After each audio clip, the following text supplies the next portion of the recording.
Welcome back, everybody. Well, there is no better person in the world to put some holiday cheer into your holiday gathering than the one and only Tim Laird, our Chief Entertaining Officer, and of course the author of the book, That's Entertaining, is here to make sure everyone has a great time. New Year's again, here we are. Last one for the year, and you came with bearing some of my favorite things, sweets and booze. You bet, Rob. Absolutely. It's time to break out the bubbles. And I'll tell you what, we have some tips for you when you're picking out champagne. Excellent. First of all, the good news is you don't have to spend a lot of money for great champagne. Here's what you want to look for. On the bottle, it'll say Méthode Champenoise. Now, that just means that it was produced in the same way they do it in France. And that this bottle actually goes through the secondary fermentation, so it really is a quality method. And again, these, like this Corbel, under $20 a bottle, so you don't have to spend a lot. No, absolutely not. And you can actually pick your champagne on the sweetness level you like. Because some people like it extra, not so sweet or dry, so there are different, levels of what you can pick from. Exactly. If you want a drier style, this Brut is the way to go, and it's probably the #1 style that's sold that way.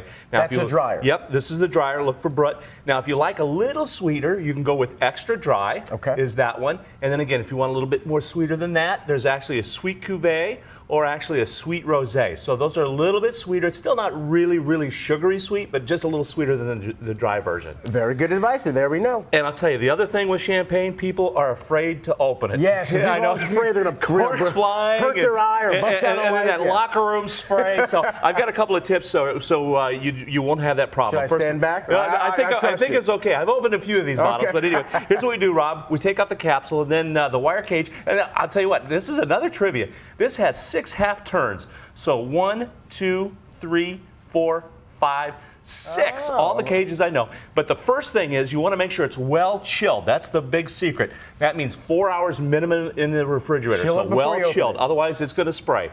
Now, the other big secret is you want to hold the cork, and turn the bottle. That's the big secret. 45 degrees, and I'm just turning the bottle, getting that cork, holding the cork. You're turning the bottle more than actually turning your wrist. Otherwise, the cork, people try to pull that cork off, and if you do that, it'll just pop and go everywhere. So boom, just kind of lees it off, just turn the bottle. There it is. Oh, what a beautiful Not a drop salt is spilled, so that's it. By the way, throw away these flimsy flutes. I don't like them. They don't hold much champagne. They're hard to drink from, hard to pour from. Exactly. So a white wine glass does double duty. Bring out your white wine glass.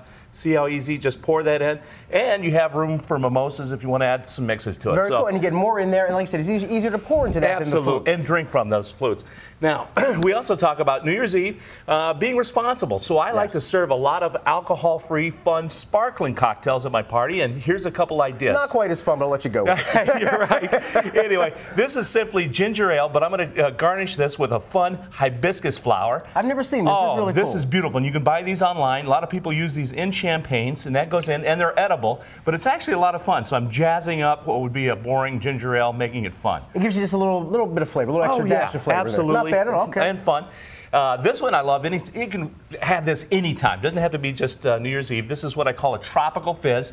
Shaker with ice, about 3 ounces of pineapple juice, about 1 ounce of orange juice. Boom, that goes in. We're going to give this a good little shake. And then what's nice is this is a very tropical because of the pineapple and the orange. Definitely and everything comes in, and I just love this. Again, this is a great drink anytime. And you can see it's kind of nice and frothy.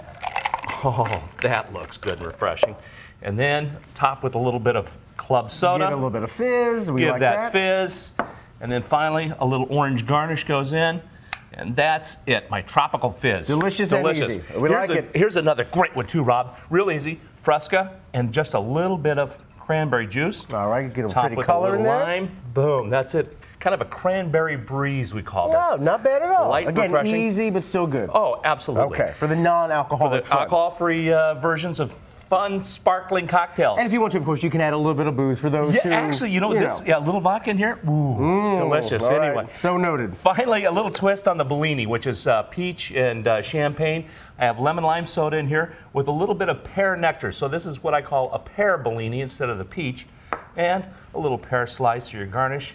That's it. That goes in. Really nice, refreshing, alcohol-free. Very nice again, quick and easy. And then if you like sweets, hey, you can't go wrong down here. Your sweet ending. Absolutely. Sweet ending, because all these go with a little bit of champagne or your alcohol-free sparkling drinks, cupcakes, anytime. And I put assortment out, so easy to do. You can buy them.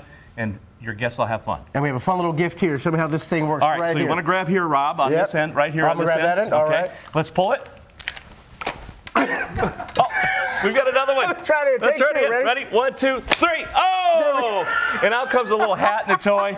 Anyway, we end with a bang. How's that? You'll be too drunk, you'll never notice. Happy New Year's, everybody. Cheers. Again, thanks to one of our favorite guests here, Tim Laird, America's Chief Entertaining Officer. Always livening up the party here. We're going to drink this as soon as we get done with this segment. And for information, check out WNNFans.com. Happy New Year, everybody. Happy New Year. Cheers. There we go.